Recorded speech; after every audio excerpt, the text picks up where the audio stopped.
Hello friends, আমি শুভম। এখন review করব চালচিত্র এখন, যেটা আপনি হইচইতেও পেয়ে যাবেন, আবার কলকাতাতে কিছু লিমিটেড স্ক্রিনে সিনেমা হলেও মুক্তি পেয়েছে। এটা ডাইরেক্ট করছে অঞ্জন দত্ত।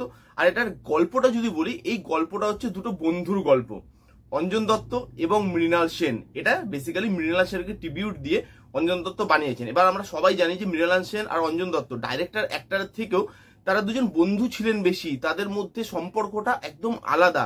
ডাইরেক্টর অ্যাক্টরের সম্পর্ক তাদের মধ্যে কোনোদিন ছিল না।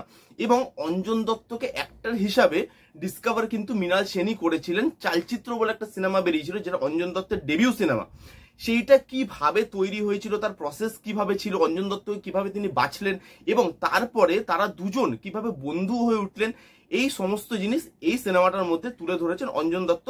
তার যে এক্সপিরিয়েন্সটা ছিল তার ডেবিউ মুভি শুট করার সময়, সেই এক্সপিরিয়েন্সটাই তিনি এই ছবির মধ্যে বলেছেন। এবার যদি এর পজিটিভ দিক নেগেটিভ দিক নিয়ে কথা বলি, দেখুন প্রচুর পজিটিভ দিক আছে, যার মধ্যে ফার্স্ট পজিটিভ দিক হচ্ছে পুরনো ডাইরেক্টর অঞ্জন দত্তকে আমরা ফিরে পেয়েছি। কেন ফিরে পেয়েছি? কারণ অঞ্জন দত্তের না, আপনি দেখবেন একটা মেকিং স্টাইল আছে নিজস্ব, যেটা আর 5টা ডাইরেক্টরের থেকে আলাদা।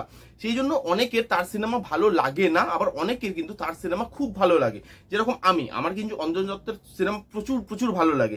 মৃণাল সেনকে নিয়ে কাজ হয়েছে আগেও, অঞ্জন দত্ত আবার করলো, এবং সৃজিত আবার মৃণাল সেনকে নিয়ে একটা বই আসছে পদাতিক বলে, যেখানে চঞ্চল চৌধুরী মৃণাল সেনের অ্যাক্টিংটা করছে, সৃজিত মুখার্জি ওটাকে ডাইরেক্ট করছে। সেটা তো এলে বলা যাবে কেমন হয়।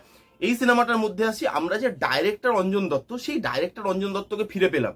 এই যে বলছিলাম যে অঞ্জন দত্তের ফিল্ম মেকিংটা আপনি যদি দেখেন, সেটা বাকি সবার থেকে না অনেকটা আলাদা। কারণ আপনি দেখবেন সে কি ক্যামেরায় শুট করে, তার ক্যামেরা যে সবসময় স্টেবল থাকে সব জায়গায়, সেটা কিন্তু নয়। সেই জিনিসটা এখানে মেনটেন করেছে। একটা মানে পিওর বিজিএম বা একটা বিজিএম, সেটা থ্রু আউট দ্য সিনেমা সেটা বারবার করে ইউজ হচ্ছে বিভিন্ন জায়গায়, বা একটা গান সেটা বারবার করে ইউজ হচ্ছে বিভিন্ন জায়গায়। সেই জিনিসটা এখানে আপনি ফিরে পাবেন। অঞ্জন দত্তের সিনেমা যারা দেখে তারা জানে। আবার আপনি দেখবেন অঞ্জন দত্তের সিনেমাতে সবসময় যে একটা সিন কন্টিনিউ হচ্ছে বা একটা সিনের প্রপার ক্লোজার হচ্ছে, সেটা কিন্তু হয় না। হট করে সিনটা শেষ হয়ে যায়, বা হট করে পরের সিনটা স্টার্ট হয়ে যায়। ওই দুটো সিনের মধ্যে কানেকশন সেটা অডিয়েন্সকে বুঝে নিতে হবে। অঞ্জন দত্তের সিনেমায় অডিয়েন্সকে চামুচে করে সবকিছু খাইয়ে দেওয়া হয় না।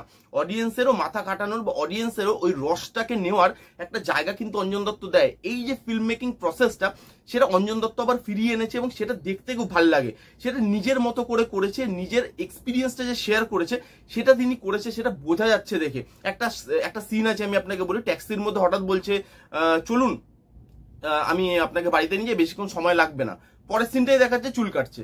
দুটো সিনের মধ্যে যে কন্টিনিউশনটা, ওটা ব্রেক করা, কিন্তু তবুও দুটো সিনের মধ্যে যে একটা কানেকশন আছে, একটা ব্রিজ আছে, সেটা অডিয়েন্সকে বুঝে নিতে হবে।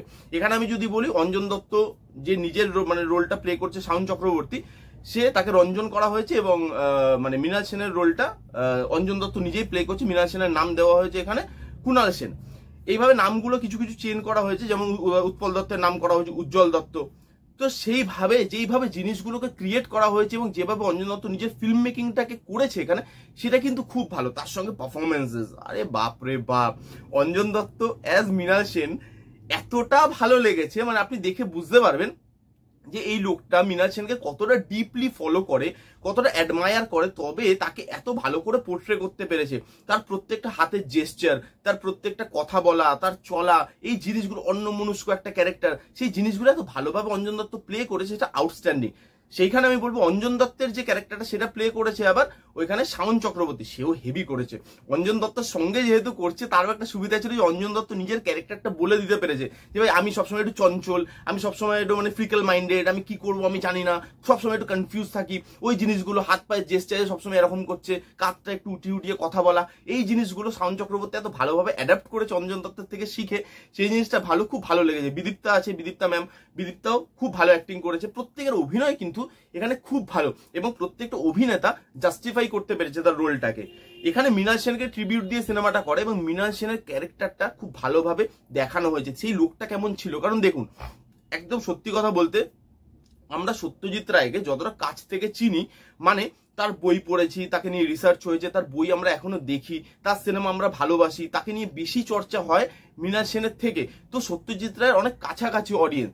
তো সত্যজিৎ রায়কে নিয়ে যে জিনিসগুলো আমরা প্রতিনিয়ত জানি, হয়তো মৃণাল সেনের ব্যাপারে অনেকে অনেক কিছু জানি না, সেই জিনিসটা এখানে অঞ্জন দত্ত ওই ক্যারেক্টারটাকে যেভাবে পোর্ট্রে করিয়েছে, যেভাবে ডিজাইন করেছে ক্যারেক্টারটাকে, যে এই লোকটা একটু ফ্রিকাল মাইন্ডেড ছিল, সিগারেটের দেশলাই বাক্স পকেটে ভরা থাকতো, কখন কি করছে জানে না, সেই লোকটা একটু স্ট্রেট ফরওয়ার্ড, যাকে তাকে তুলে অ্যাক্টর বানিয়ে দিচ্ছে। আবার ঠিক সেই লোকটাই তার 3টে ফিল্মে লিড হিরোইনকে বলছে তুমি ভিড়ে দাঁড়াও, ভিড়ে দাঁড়িয়ে তুমি একটা আমার জন্য সাইড সিন শুট করে দাও তো, মানে একটা ভিড়ের মধ্যে দাঁড়িয়ে একটা ছোট্ট রোল আছে তুমি করে দাও তো।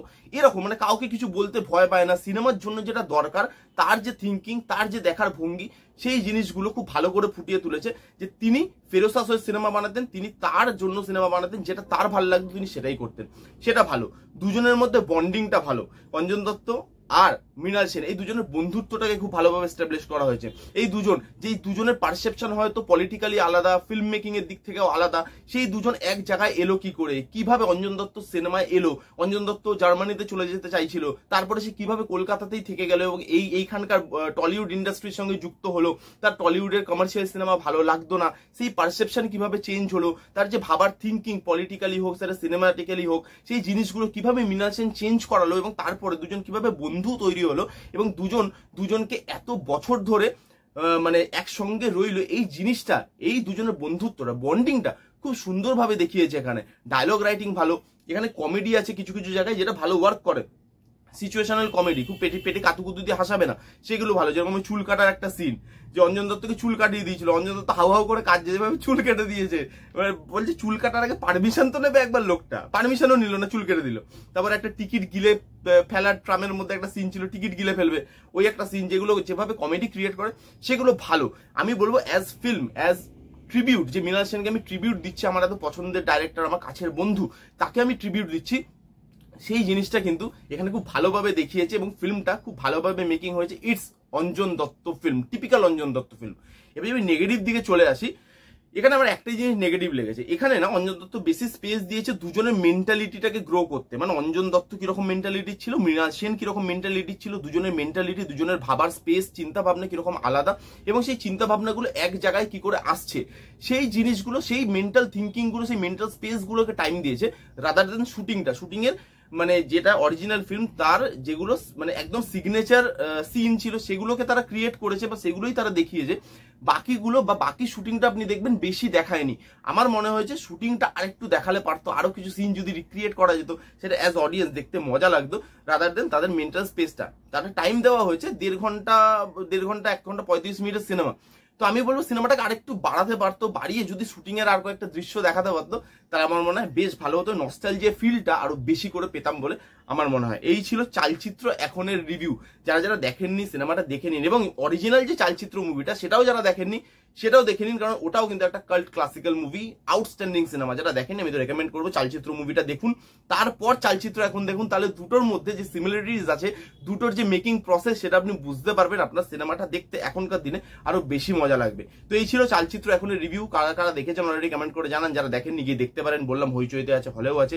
এই রিভিউটা কেমন লাগলো জানাতে ভুলবেন না। রিভিউটা যদি ভালো লাগে তাহলে please give it a Thums up, like করবেন, কমেন্ট করবেন, শেয়ার করবেন, চ্যানেলটাকে আমার সাবস্ক্রাইব করবেন। দেখা হচ্ছে নেক্সট কোনো ভিডিওতে, ততক্ষণ bye bye, take care and be safe.